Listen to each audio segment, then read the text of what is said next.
গত 21শে সেপ্টেম্বর ছিল মহালয়া, শুভ মহালয়া, পিতৃপক্ষের সমাপ্তি এবং দেবীপক্ষের সূচনা।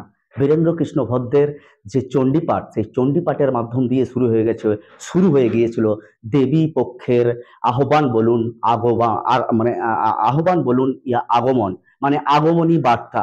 আমরা আমাদের পিবিটিভি ক্যামেরার মাধ্যমে সমস্ত দুর্গাপূজার চিত্রপটগুলি তুলে ধরেছিলাম আমাদের আমাদের পিবিটিভি চ্যানেলের মাধ্যমে। এখন আমরা পিবিটিভি খোঁজ করছে পুরনো, প্রাচীন, ঐতিহ্যবাহী এবং ঐতিহ্যবাহী পুরনো পুজোগুলি আমরা খোঁজ করছি। আমরা সেই পুজোর খোঁজ করতে করতে পিবিটিভি স্ক্রিনে আজকে আমরা সরাসরি তুলে ধরবো বক্তারনগর এলাকার যে পুরনো ঐতিহ্যবাহী খাঁ পরিবারের দুর্গোৎসব। প্রচন্ড ধুমধাম এবং অত্যন্ত শ্রদ্ধা এবং সাড়ম্বরের সহিত পালিত হয় এই পুজো। আমরা এখানে এসে আমরা জানতে পারছি প্রায় 500 বছর, আনুমানিক 500 বছরে পদার্পণ করলো খাঁ পরিবারের এই দুর্গোৎসব। আমরা এখন যে মুহূর্তে যে জায়গায় রয়েছি সেখানে আপনারা সরাসরি আমাদের পিবিটিভি ক্যামেরার মাধ্যমে দেখতে পাচ্ছেন সেই দৃশ্য। আমি আমার চিত্র সাংবাদিককে সরাসরি দেখাতে বলছি সেই দৃশ্য। মায়ের মূর্তি এখানে পুরোপুরি কমপ্লিট হয়ে গেছে, কিন্তু এখনো আর 2-3 দিন পুজোর বাকি, 2-3 দিন পুজোর বাকি। সেই পুজোর জন্য এখানে যারা ডাক শিল্পী রয়েছে তারা তাদের কর্মে, তাদের এই ডাক শিল্পীর কাজে অত্যন্ত ব্যস্ততায় রয়েছে। সেই দৃশ্য সরাসরি দেখছেন আমাদের পিবিটিভি ক্যামেরার মাধ্যমে। অভিনব কায়দায় মা এখানে ধীরে ধীরে সেজে উঠছেন মা। এবং সব থেকে পুরনো যে বিষয়টি রয়েছে, আনুমানিক সব থেকে পুরনো যে প্রাচীন এখানে, এই যে এখানে পিতলের যে মূর্তিটি রয়েছে মায়ের, এখানে সেই দৃশ্য আমি আমার চিত্র সাংবাদিককে সরাসরি দেখাতে বলছি এবং তুলে ধরতে বলছি সেই দৃশ্য। এবং প্যান্ডেলের যে থিম, সেই প্যান্ডেলের থিম আমরা সরাসরি তুলে ধরবো আমাদের পিবিটিভি ক্যামেরার মাধ্যমে এবং সচক্ষে আপনাদের পিবিটিভির যত দর্শক রয়েছে তাদেরকে সেই দেখাবো আমরা আমাদের ক্যামেরার মাধ্যমে। সেই দৃশ্য সরাসরি দেখছেন আমাদের ক্যামেরার মাধ্যমে।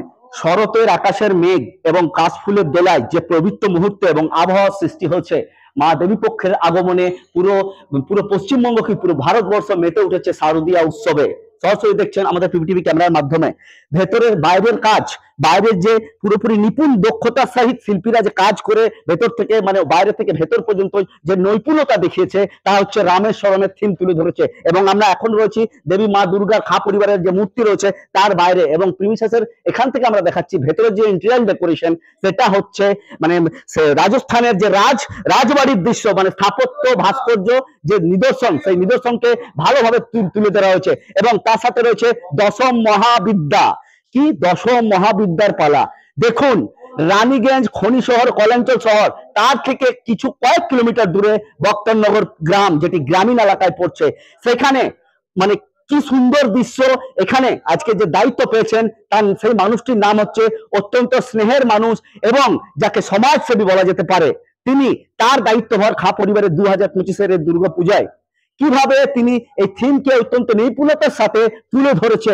এবং পুরো আমরা তো আমাদের চ্যানেলের মাধ্যমে বিভিন্ন পুজো পরিক্রমা করছি, আমরা এটুকু আমাদের চ্যানেলের মাধ্যমে বলতে পারি পুরো রানীগঞ্জ কি পুরো পশ্চিম বর্ধমান জেলায় এরকম থিম পুজো এবং অত্যন্ত প্রাচীন যে ঐতিহ্যবাহী পুজোগুলোর মধ্যে এইটি, সেই যদি 10টি পুজো থাকে তার মধ্যে এই পুজোটিও থাকবে, এটা আমাদের ধারণা।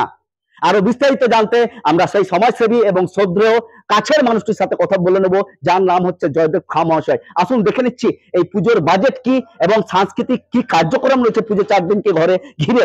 তারপর আর বিভিন্ন আর কি কার্যক্রম রয়েছে এবং আর কত সময় লাগবে এবং কি বাজেট টাচ করছে, পুরোপুরি বিষয়গুলি আমরা কথা বলে নেব তাদের সাথে এবং জয়দেব খাঁ মহাশয়ের সাথে, এবং সরাসরি আমাদের পিবিটিভি ক্যামেরার মাধ্যমে তুলে ধরবো আপনাদের সচক্ষে। আরো বিস্তারিত জানতে সঙ্গে থাকুন, আমি সম্রাট।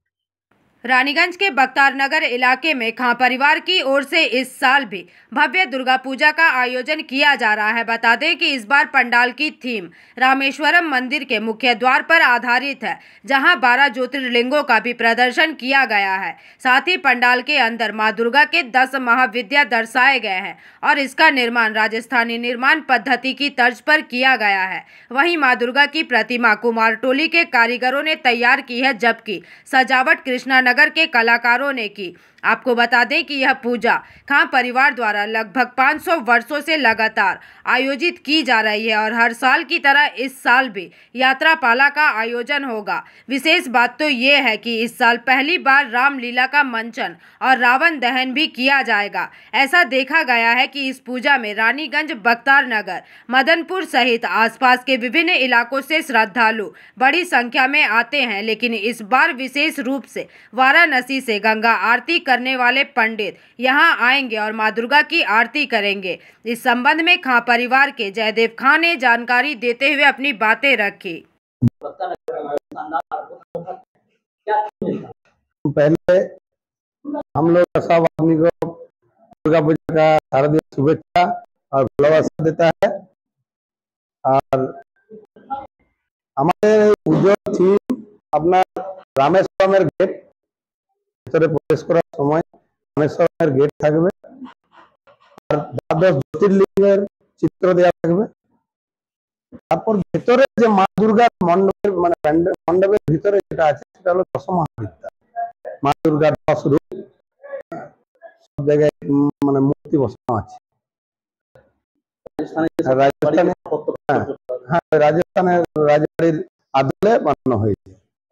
একটা খুবই মানে ভালো বা দেখার জিনিস মায়ের মূর্তি। এবার আমরা সুদূর কুমোরটুলি মিস্ত্রি আর কৃষ্ণনগরের ডাক আমরা এবারে মাকে বলেছি, আপনারা সামনে দেখতে পাচ্ছেন।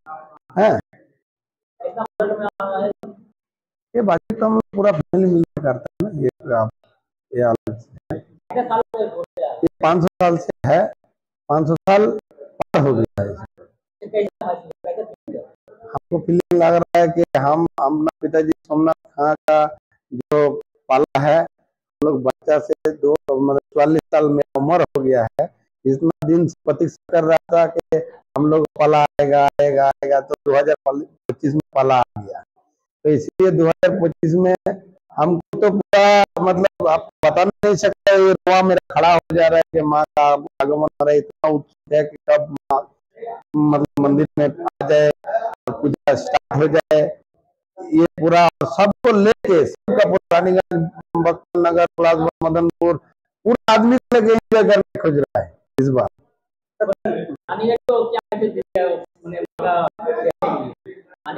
रानीगंज देखिए अभी ऐसा। रानीगंज से सम्राट दास की रिपोर्ट, पीवीटीवी न्यूज।